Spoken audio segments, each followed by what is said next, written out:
I'm Mark from eReplacementParts.com. In this video, I'm going to show you how to replace the return fuel line on a Ryobi trimmer. The return fuel line completes the fuel system circuit from the fuel tank to the carburetor, the primer bulb, and then back into the fuel tank.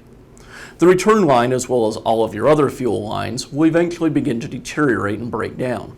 They'll harden and crack, at which time you'll need to replace them. Replacing the return fuel line is easy to do, and I'm going to show you how. Return fuel lines, as well as many other parts, can be found on our website.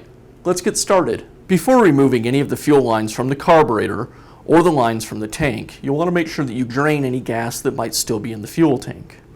I'll begin by removing the return line from the primer bulb as well as from the fuel tank. You'll notice that the new return fuel line is much longer than the line we removed, so I'll go ahead and shorten it up. The length here isn't real critical. You just don't want too much excess in the fuel tank. About an inch or inch and a half is perfect. Now I want to take one end of the line that we're going to install and cut a slight taper on the end. This taper will make it much easier to thread the line into the fuel tank. Now I'll install the square end of the return line back onto the nipple on the primer bulb.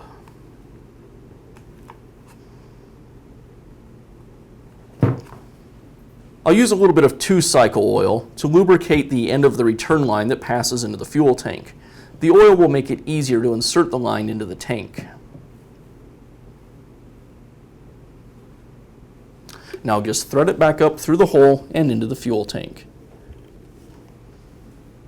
And that's how easy it is to replace the return fuel line on a Ryobi trimmer. If you found this video helpful, be sure to give us a thumbs up and leave a comment.